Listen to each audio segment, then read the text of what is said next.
Today's episode dives into another batch of wrestling gimmicks that probably should have been stopped at the brainstorming stage.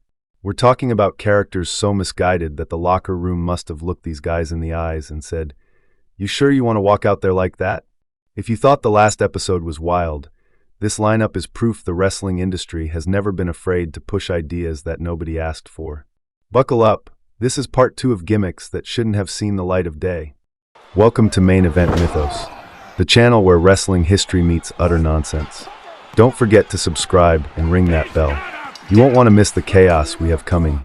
First up, the Goon from 1995. A hockey enforcer whose whole identity was getting kicked out of every league imaginable. So naturally he showed up in the WWF like it was his last career option before mall security. He wrestled in modified hockey boots, which is pretty bold for a guy trying not to fall on live television. Every match looked like he was moments away from reenacting a slapstick ice show with no ice and no balance. His run was short, his matches were clunky, and his gimmick screamed local commercial mascot with unpaid parking tickets. Next, the Southern Boys were presented like the proud, flag-waving heroes of the American South, which in wrestling language often translates to, "We didn't think this through, but we're already filming, so too late now." Their entire act revolved around Confederate flag imagery, smiling babyface energy, and ring gear that looked like it was sponsored by the History Channel's worst documentaries. They came out waving that flag like they were auditioning for a Civil War reenactment group that pays in sweet tea and questionable politics. And here's the wild part. They were the good guys, crowd-friendly, high-fiving, heroic, while openly rocking a symbol that has never in human history made anyone say, "Oh yeah, that's a wholesome idea." This was WCW logic at its finest. Let's take two incredibly athletic performers and package them with the most socially radioactive branding imaginable. Fans will love it. The worst part? They could wrestle. They were fast, they were smooth. They had great matches, but every time they climbed the ropes, that flag gear reminded everyone this gimmick aged like milk left on a porch in July.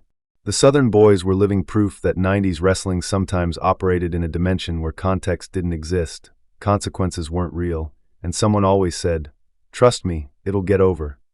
Moving on to Oz from WCW in 1991. Before Kevin Nash was cool, before he was Diesel, before he made sunglasses indoors socially acceptable, he was forced into a gimmick that looked like a theme park attraction rejected for being too embarrassing. A giant green robe, a rubber wizard mask, and an entrance set that felt like a school play got a billionaire sponsor. Nash barely got a year into this before WCW realized hiding a 7-foot star under discount drapery was not the move. Next up, Max Moon in the WWF. Originally created for Conan, then handed to Paul Diamond, Max Moon was supposed to be a futuristic cyborg. What fans got instead looked like a cosplay experiment that exploded halfway through construction. The suit had tubes, cannons, moving parts, and a price tag higher than half the undercard. The problem was that it moved like a vending machine trying its best. Confetti blasts on the way to the ring, then a match that felt like the costume designer had never seen human joints before. Finally, the Kiss Demon from WCW, a gimmick born out of a licensing deal that cost more money than the payoff ever could. Dale Torborg entered full Gene Simmons mode, complete with pyro and smoke, and was introduced during a concert segment that went on longer than some marriages. It is rumored that he is still making his way to the ring to this day. WCW even declared one of his matches a special main event. Despite placing it nowhere near the actual main event, peak WCW logic, fans were confused, the character never caught on, and the whole experiment became another chapter in WCW's financial decision-making Hall of Fame. That wraps up part 2 of wrestling gimmicks that shouldn't have seen the light of day. And trust me, the barrel isn't empty yet. Wrestling has enough bad ideas to power a whole season. If there's a gimmick you want roasted next, drop it in the comments. Main Event Mythos, signing off.